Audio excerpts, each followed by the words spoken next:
From the Bada College. The round is the measure of time that is most often referenced in D&D.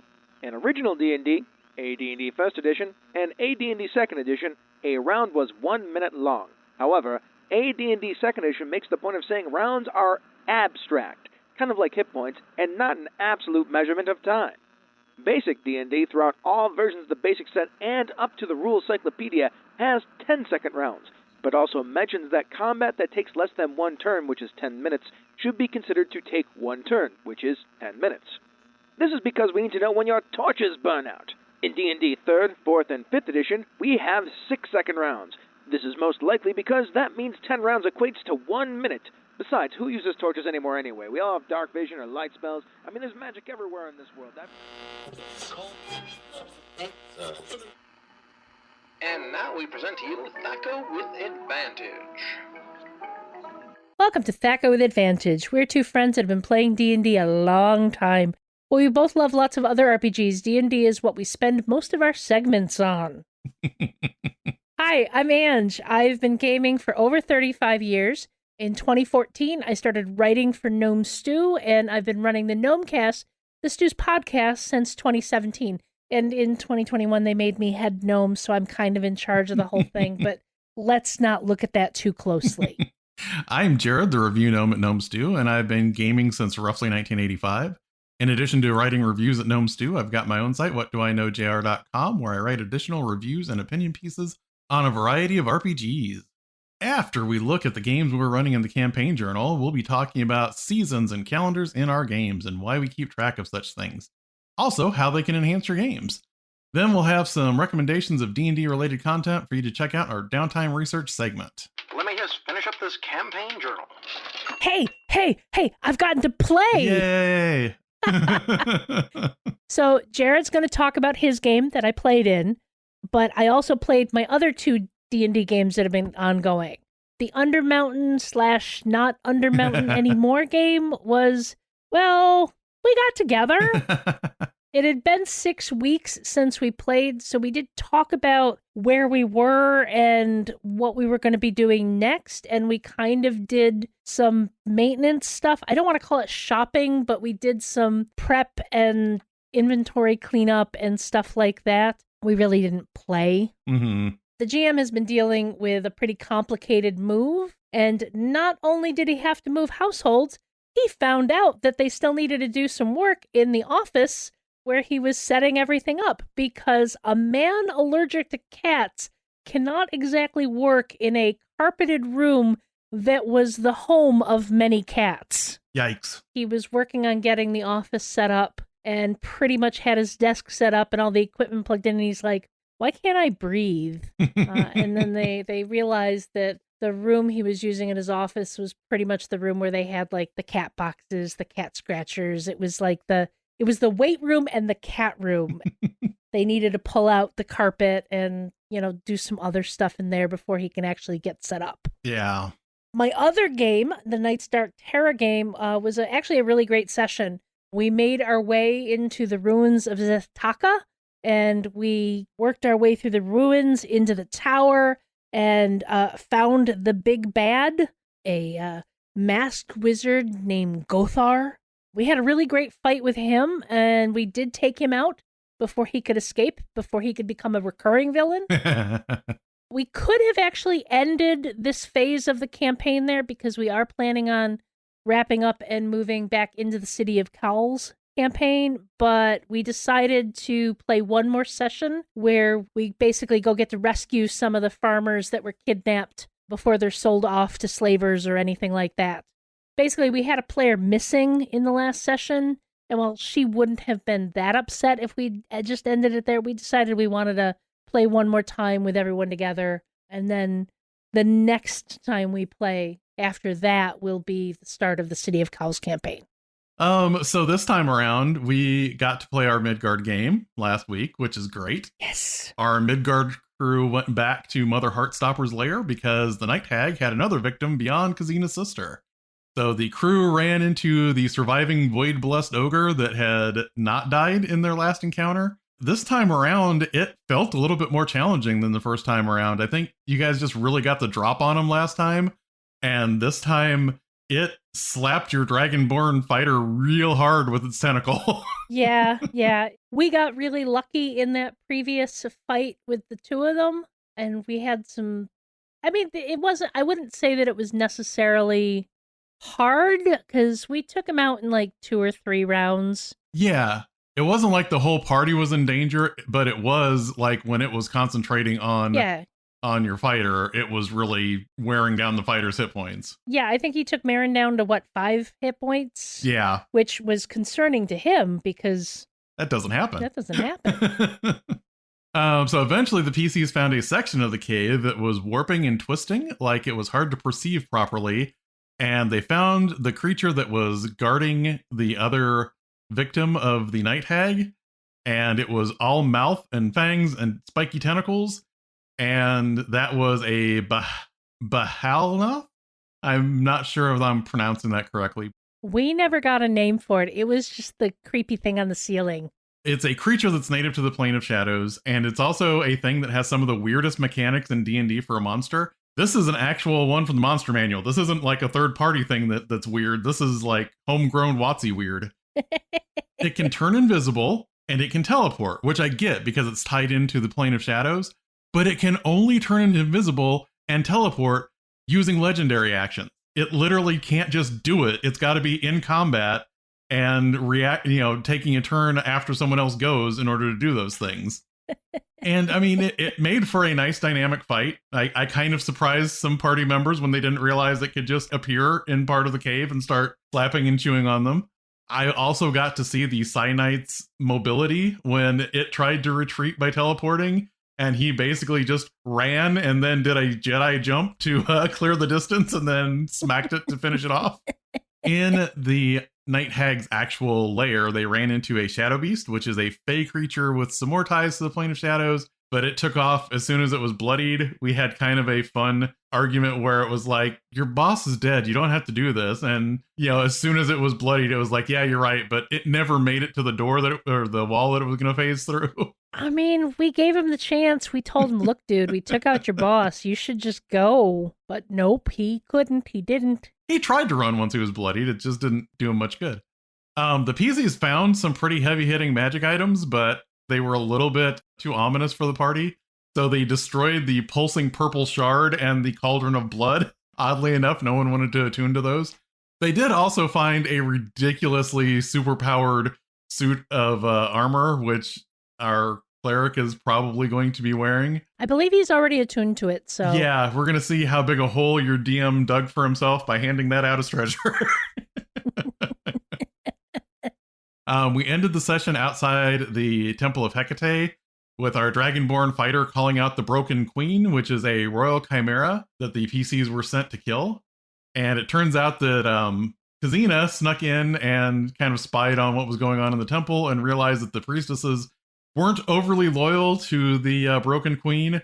So when Marin called her out, she leaves the temple, and the temple turned invisible because the priestesses have other ideas about what to do. And that's where we left off that session. So we're going to start a big, giant royal chimera fight next time we get to play. I was actually pretty glad we were able to do at least that, because Marin was just like, why do we care about these priestesses?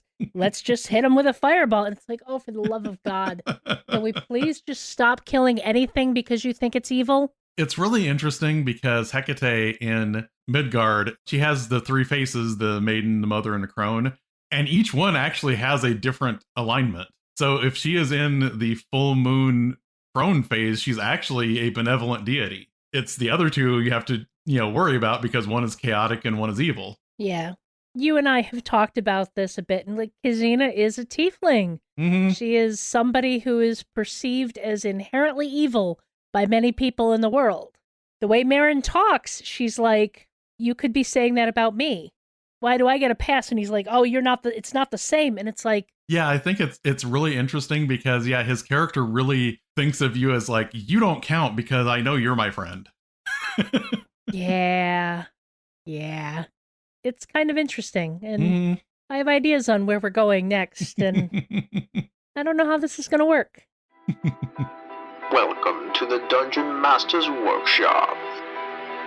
So moving on into our Dungeon Master's Workshop, while it may not figure into the nitty-gritty of every game, keeping track of the seasons and the calendar of your game world can be a very useful thing to enhance the game for you and your players. So we thought it would be interesting, especially after our recent changing of the clocks here in the States. Let's dig into how to handle seasons and calendars in your game. First question out of the gate, why keep track of a calendar and the passage of time in a campaign at all? I think in some cases, having a calendar makes downtime feel a little bit more meaningful, so you aren't just hand-waving that your PCs took 6 months off to learn some languages, and they actually feel like time is passing. It's also a way to know that, like, travel means something. If you leave in the spring and decide to travel halfway across the continent by foot, it would be really strange if it wasn't getting close to fall by the end of that trip. It's so that everything isn't completely hand-waved. It's kind of adding to the verisimilitude of the game. I think also if you, as a GM, know that there are things happening in the background that your NPCs are doing or your bad guys are doing, you have an idea of how long those things are going to take them. And if you have a calendar that you're keeping track of the passage of time in your game, you can also know how long it's going to take before those things come to fruition. And either your players have a chance to stop them or they have to deal with them when they do become active.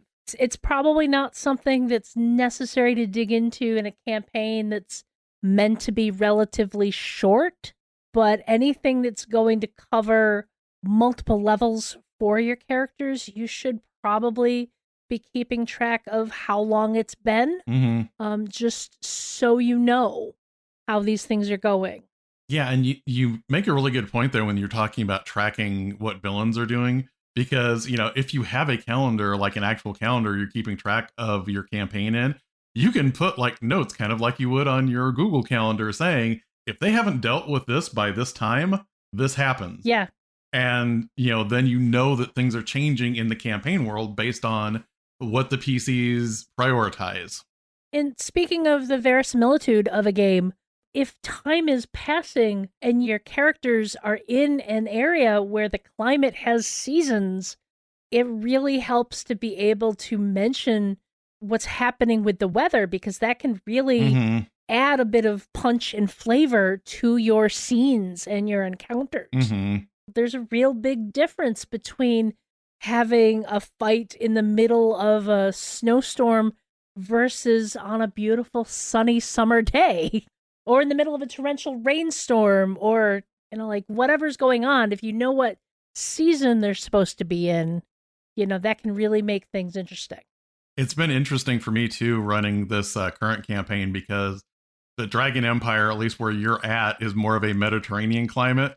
So it's been kind of interesting for me to try and figure out, okay, how does the weather change over the months in that kind of climate versus just assuming that you're in a more temperate climate, you know, like Central Europe. Well, you know, like I was just thinking that, you know, I've been running the Zendrick campaign, which is a equatorial jungle region. The climate is what the climate is, but the way seasons tend to work in those regions is you have your rainy seasons. Yeah.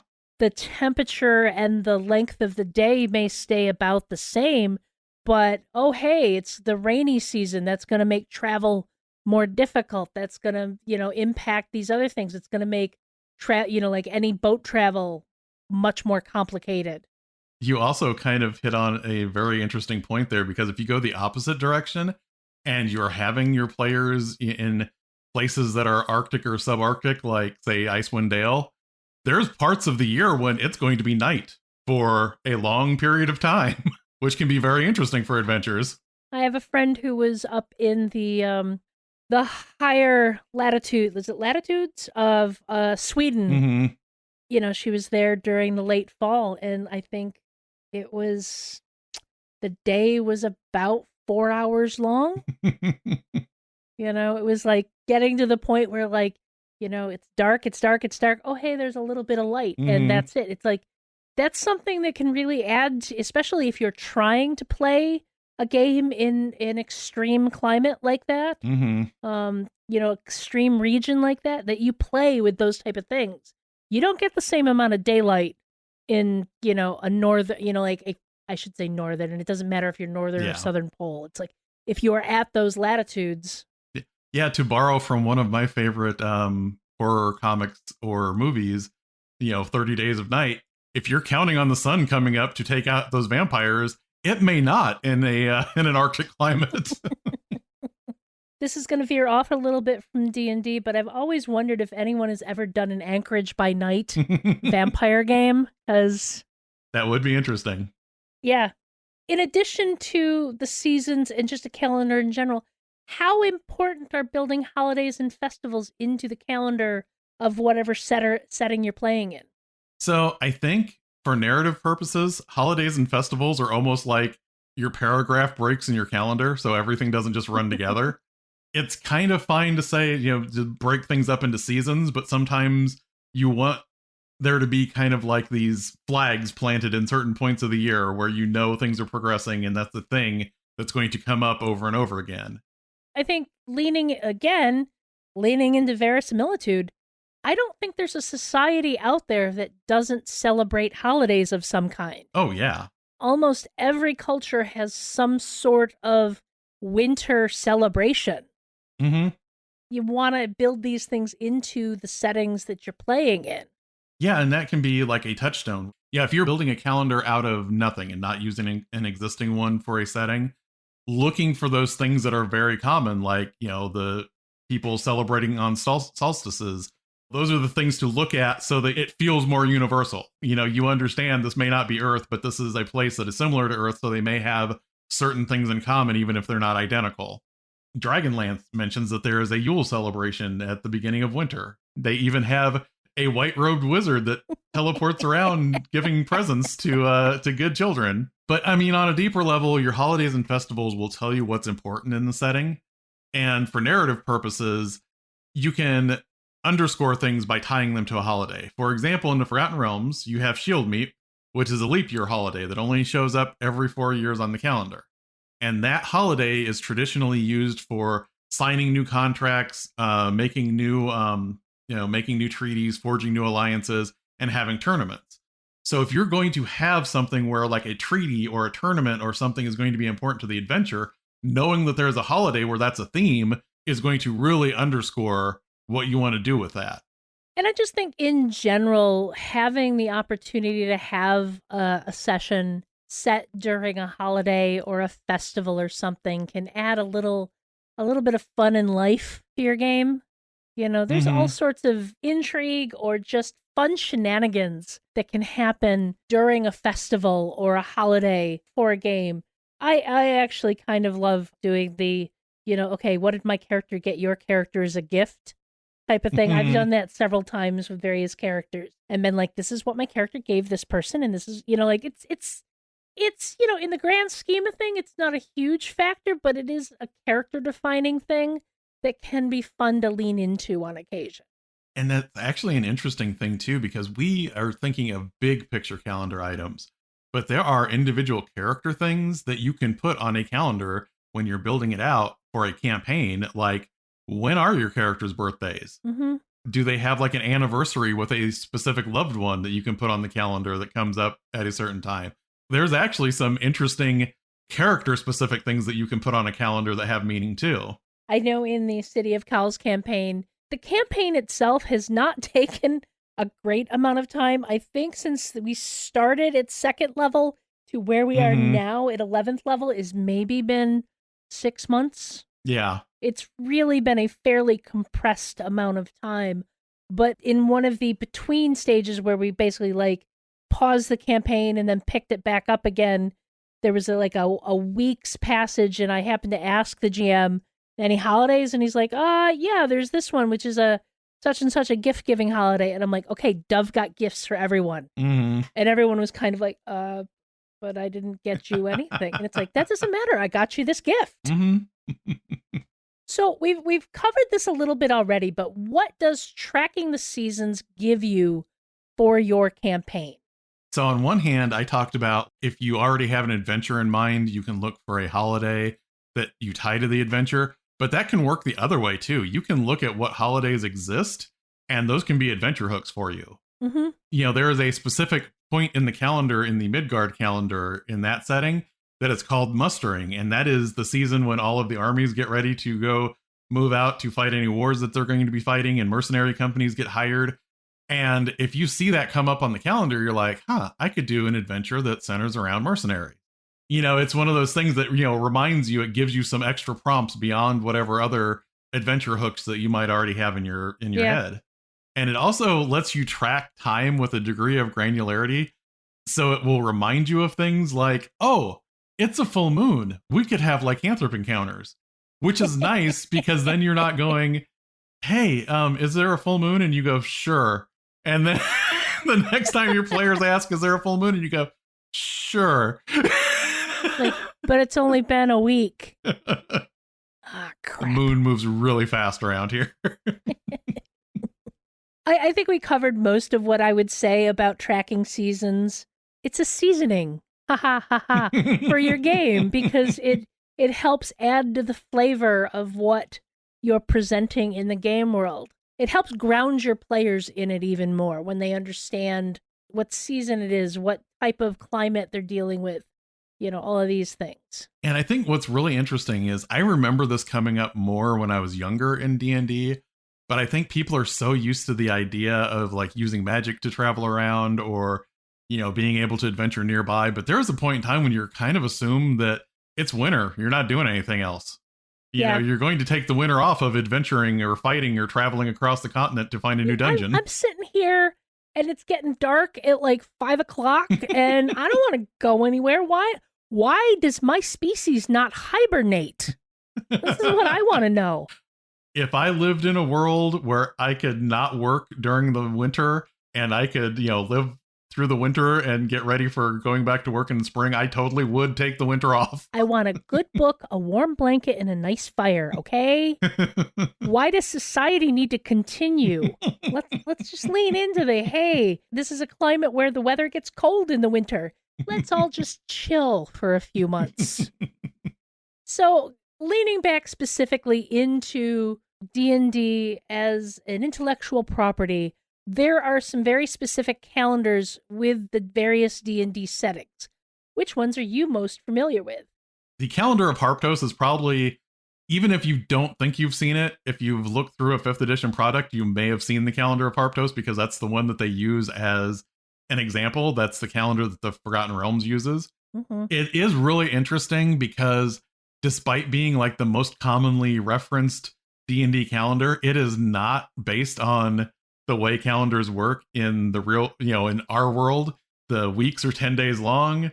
None of the months are more than 30 days because all of the extra days end up being holidays. So I like that it feels different, even though it has some of those touchstones to it. One of the interesting things about the Dragonlance calendar for me is that there are 3 moons, that circle Kryn. So one of the things with the calendar is knowing when a specific event called the Night of the Eye happens, which is when Solinari, Lunitari, and Nuitari are all full, because when they're all full, they line up and look like an eye with a red iris. And this is like a night when a lot of magical stuff happens. So that's a neat thing to be able to track on your calendar. And it has meaning in the setting. We were talking about the Midgard setting. That calendar starts in spring because it's kind of modeling more of like an Eastern European thing. And they hung on to that concept of, the year starting in spring a little bit longer than other parts of Europe. Yeah, I mean, and to me, that makes more sense. It does. We can probably blame all of this on the Romans, but I don't know why our calendar ends at the death of the year when it's the coldest and the shortest day and all this, but whatever, Romans. And then, you have some holidays on that calendar like Hag's Night, which is sort of like All Hallows Eve, and the Night of Open Roads, which is when all the ley lines make the worlds a little bit closer together so it's easier to cross barriers. And those things are great things to have on your calendar for when you want some adventure content. What are some calendars that you know about, Ange? I mean, honestly, the only one I'm super familiar with is the Eberron calendar. And to be completely honest, I don't pay as much attention to it as I probably should. I do know that it sticks with the 7 days a week. I don't know where the extra days are. I haven't dug into it enough to know that, but there's 7-day weeks, there's 12 months, and the months are all 28 days. But where's the other days of the year? Is it just a shorter year? Which, I mean, technically, if you're dealing with how long it takes a planet to circle the sun, it is very possible that, the planet only takes that long to circle the sun. Calendars are all based on the turning of the seasons, and, this is what we deal with. I think this also leads into what are some of the pitfalls when using a custom calendar for your game. I'll start right away is like your months and your days all having custom names, and your player asks you what day it is, and you tell them, and they're like, I have no idea what that means. That's really funny because if you listen, that has come up a couple times on Critical Role because Matt went through and he's got specific names for all the months and the days of the week and all of that. And at one point in time, like someone in character asked someone like what day of the week it was or something. And he answered with the in setting thing. And they're like, what does that mean? Because it's not something that the players actually interacted with all that often. Yeah, for my Eberron game, I've leaned into the month names because, like I very specifically started, the contest happened in the month of Nim. Mm-hmm. And then they basically started the journey at the end of Nim and into the month of Larvian. But I generally don't use the days of the week because they're Sul, Mol, Zol, Wir, Zor, Far, and Sar. And it's like, it's really cool, but at the same time, on a practical level, you have to deal with the fact that, yes, it's very cool that you have these very specific things for your setting, but your players also need to understand what they mean. It's a little bit of a tangent, but it's kind of like when there is specific slang for a setting. It's kind of a neat concept, but it is not always comfortable or intuitive to use that setting specific knowledge. Yeah. Sometimes it's cooler just to know that it exists, even if you're not going to use it. And I think where I've settled with the Zendrick campaign is probably where I'm most comfortable is referencing the months, and I can let the players know, hey, this month is the equivalent of July. Yeah. But I tend to just days of the week. Yes, I know Thor doesn't exist in Eberron, but it's still Thursday, okay? That's where I have an easier time with Midgard there. Yeah, Thor does exist there, so. I also like, the Realms has a few helpful things with their month naming, like Alturiac, the Claws of Winter.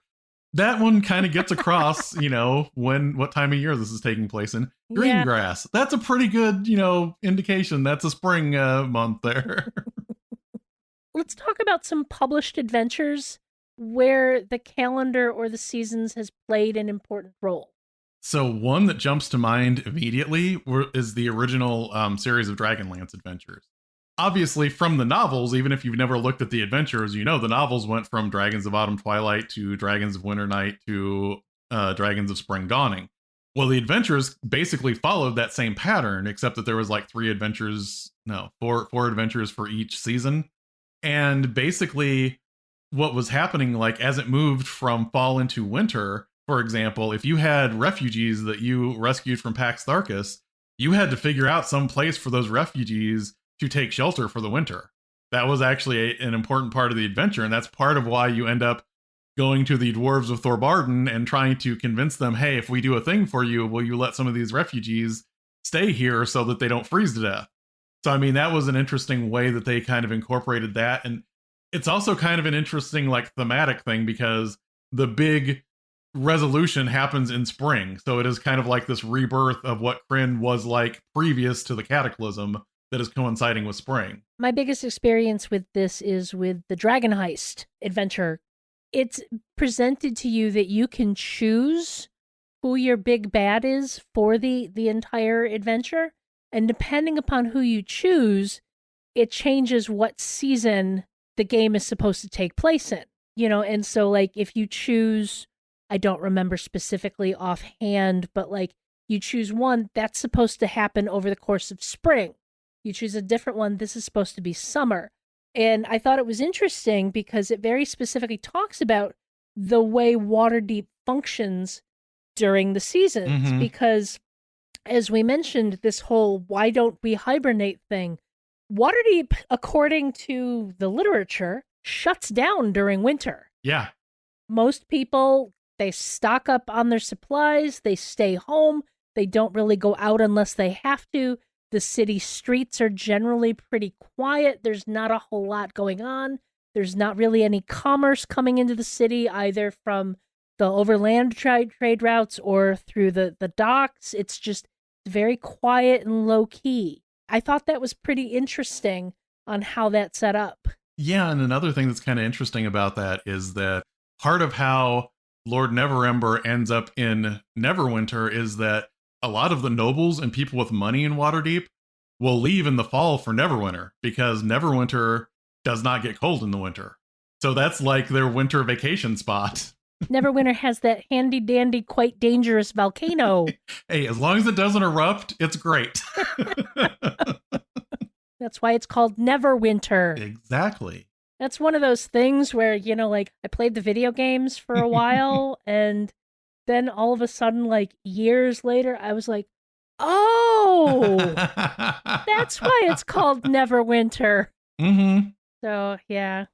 There's another adventure where it becomes important to know the time of year and everything is the Strixhaven book that came out, where it's basically centered around a magical school, and the adventure that comes with it takes place over the course of multiple years that you're in school. So there are different school events that happen at different times of the year, and then as you're getting towards the end of the term, you actually get to take tests, and if you do well on the tests, you get to spend certain resources to help you, when you do your next adventure, because, you have that buzz off of, doing really good the previous year. And, you're also tracking, like, because this school year ended and this one began, you're no longer a first year student. So now you can enter your specific house.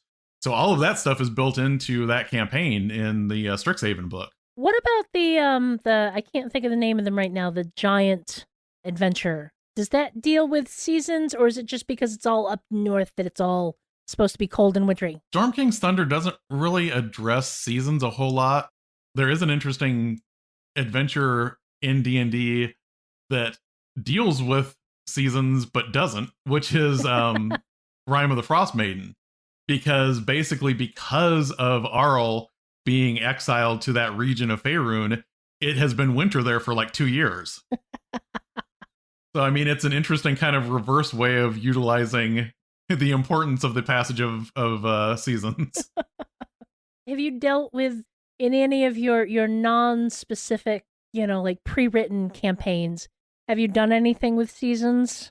I actually went through and I have a calendar for our campaign, and it's all nicely set up, and I know what time of year it is. I know they've been working for Urazaza for 9 months so far. I know all of this stuff, but when it comes to the few times that I've run a campaign that I have, made up the setting for, I must admit I don't think about it as much because I don't have the base level tool there. And when I do think about it, I usually do think about it in broader terms, like, okay, there's going to be a solstice coming up. Yeah. There's going to be, this. So that's kind of my baseline where it's like, well, at least I know there's these holidays. I did, in my previous Eberron campaign, the Veterans of the Gauntlet, they traveled quite a bit. Mm-hmm. They went around a bit of the western part of Corvair. They went to Arganesson, and then they came back to Corvair, up to Stormreach. Mm-hmm. Stormreach is not the right name of the city. It's the North City. That's where the half-elves are based out of. But from there, they went to Ice White Island. And so I had an Arctic adventure that they were on. And I know we talked about the days being shorter, Mm-hmm. but I definitely didn't really lean too far into you only have about 4 hours of daylight, Yeah. or anything like that. I just leaned into the days are shorter, but also because of the northern lights and the snow, there's more light at night, so you can travel a little longer. And I've leaned into the climate of various locations, but not necessarily the passing of seasons because of the way they traveled. Yeah. I was going to say way back when I was still in high school, when we had a nautical campaign in the realms, I know it did come up that they would start having adventures that leaned more towards, Baldur's Gate and Amn and places like that in the winter, because you can't get into the port in Luskan in the winter because it gets completely, covered with the ice flows up there. And like you said, Waterdeep, you can get into the docks there, but there's nothing going on in Waterdeep in the winter. Yeah. Any last thoughts on calendars? There's so much you can do with them, and they're so easy to forget about. Yeah.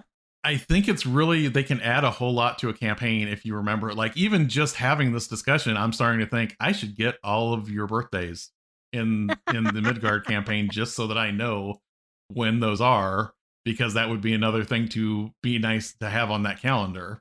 I would say if you are a GM and you are running a game and you haven't given any thought at all to calendars, it does not mean that you are a bad GM. No. It is something that if you do want to look into and lean into, it can enhance your game and honestly sometimes make it easier for you to run long-term campaign and plot events. Because like I said, you can keep track of what the bad guys are doing too on that calendar. And there are ways to even use the passage of time without necessarily going into the detail of using a calendar. I know earlier, like in Adventurers League, you would get so many number of downtime days for each adventure that you played. To a certain extent, you can go back and look at that character and say, I've got 360 downtime days, so that means that this character has been adventuring for a year now. Like, it still kind of gives you that same feeling that time is passing when you see a resource like downtime days being expressed in that manner. It's something to think about. Mm-hmm. No time for rest, you two. Get on with your downtime research. All right, now we are going to move into our downtime research. Every episode, we're going to look for something related to D&D that we want to pass along to our listeners. It might be products, websites, videos, or podcasts, but it will always be something that we think will enhance your D&D experience. So, speaking of calendars, if you are looking to keep track of your game's calendar, it might be worth checking out fantasycalendar.com. It has some setting-specific calendars built in, but you can also set up a specific calendar for your game and use it to keep track of notes and passage of time and all of that fun stuff. The website is app.fantasy-calendar.com, and that'll take you to where you need to go. We'll have a link in the notes and all of that stuff. Probably shocking to you, but I actually built the Midgard calendar using that website to help me keep track of what time of year it is, taking all the things out of the campaign setting book. And I also built a Dragonlance calendar, mainly because once you tell it what the cycle for each moon is, you can automate that, and then it's going to tell you when the Night of the Eye comes up every time. Hey, Jared, is it a full moon? I don't know. Okay, so this time around, I wanted to talk about the Rakdos Patreon. Rakdos, as the name indicates, they do a lot of maps for the Ravnica setting from Magic the Gathering, but these maps happen to include 5-foot squares for all of your Ravnica battle map needs. The maps look really great, and a lot of them can obviously be repurposed for other settings. You have a really neat, slaughter pit for Rakdos. You can use that for any kind of cult that you want to use there. In addition to the Ravnica-themed maps, there are also maps that were based on Innistrad. I don't know if you've noticed this, but Innistrad works really well for Ravenloft. There's also some Baldur's Gate-based maps.